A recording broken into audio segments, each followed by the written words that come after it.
The fire started at 2:47 a.m. on a quiet Tuesday night in March when most of Madrid was sleeping. But what began as an electrical fault in the guest house of Ronaldo's estate quickly escalated into a life-threatening emergency that would test the limits of human courage and reveal the extraordinary character of people who choose to risk their lives for strangers. Captain Sofia Martinez had been with the Madrid Fire Department for 12 years, but she had never faced a situation quite like this one, where the combination of strong winds, dry conditions, and the layout of the property created a perfect storm that threatened not just the main house where Ronaldo's family was sleeping, but also the nearby homes of several neighbors, who had no idea that their lives were about to depend on the split-second decisions of firefighters racing through the darkness. When the alarm came in, dispatchers initially treated it as a routine residential fire. But Sofia, who was leading the first response team, recognized immediately upon arrival that this was far more serious than anyone had anticipated. The flames were spreading faster than normal. The wind was pushing the fire toward occupied buildings, and there were reports of people trapped inside the guest house, where Ronaldo's elderly housekeeper, Mrs. Elena Vasquez, who had been like a grandmother to his children for over 8 years, had been staying while recovering from recent knee surgery that made it impossible for her to move quickly or navigate stairs without assistance. The main fire department protocol in situations like this was to establish a perimeter, assess the risk to personnel, and prioritize life safety over property protection. But Sofia could see through the smoke and flames that the window of opportunity to reach Mrs. Vasquez was closing rapidly, and within minutes, the intense heat and structural damage would make any rescue attempt impossible, leaving an elderly woman who had devoted her life to caring for others to face a terrifying death alone in the smoke and darkness.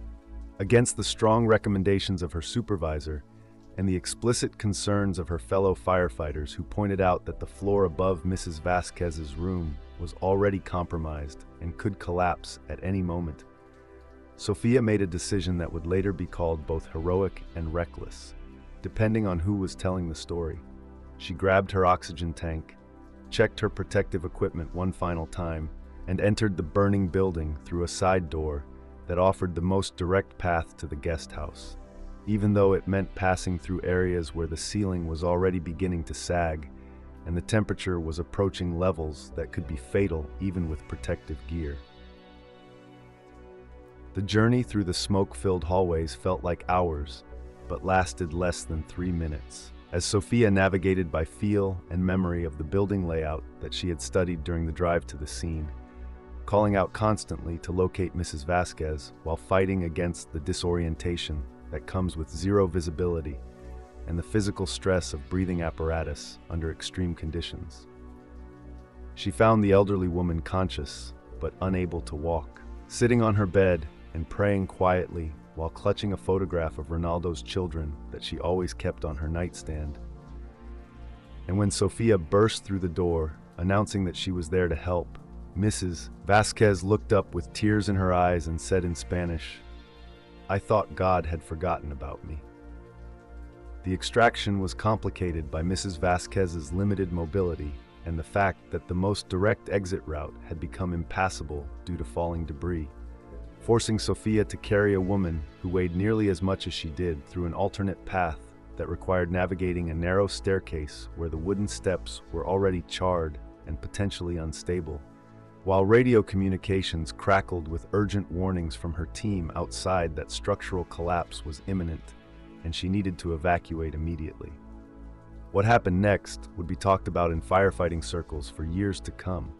as Sofia, realizing that she couldn't move quickly enough while carrying Mrs. Vasquez, made the decision to remove her own oxygen mask and place it on the elderly woman's face, accepting the risk of smoke inhalation and potential unconsciousness in order to ensure that her rescue victim would have the best possible chance of survival during the final push to safety. The last 50 meters to the exit were covered in what witnesses later described as a superhuman burst of speed and determination, as Sofia, now breathing smoke and ash directly while her vision blurred and her lungs burned, carried Mrs. Vasquez through a gauntlet of falling embers and collapsing ceiling tiles, emerging from the building just moments before a major section of the roof caved in, exactly where they had been standing minutes earlier. Both women were immediately rushed to the hospital, where Mrs. Vasquez was treated for smoke inhalation and minor burns, but was declared in stable condition, while Sofia spent 2 days in intensive care, recovering from severe smoke inhalation and burns on her hands and arms, where her protective equipment had been damaged during the rescue. But both were expected to make full recoveries thanks to the quick response of the medical team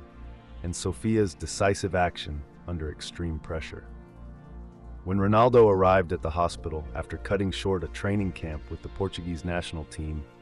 his first stop was Sofia's room, where he found her conscious but still connected to oxygen and unable to speak clearly due to throat damage from smoke inhalation. But when she saw him enter the room, she tried to sit up and ask about Mrs. Vasquez, showing that even while recovering from her own injuries, her primary concern was still the well-being of the person she had risked her life to save. The conversation that followed was brief because of Sofia's condition, but Ronaldo managed to express his gratitude and ask what he could do to help. And Sofia, speaking in a raspy whisper, said that she didn't need anything for herself, but wondered if there was a way to help other firefighters who had been injured in the line of duty, because she knew several colleagues who were struggling financially after being hurt while protecting others and were not receiving adequate support from existing programs.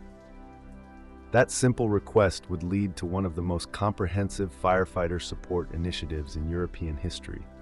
as Ronaldo immediately began working with his legal and financial teams to establish a foundation that would provide medical care, rehabilitation services, family support, and career retraining for firefighters injured in the line of duty,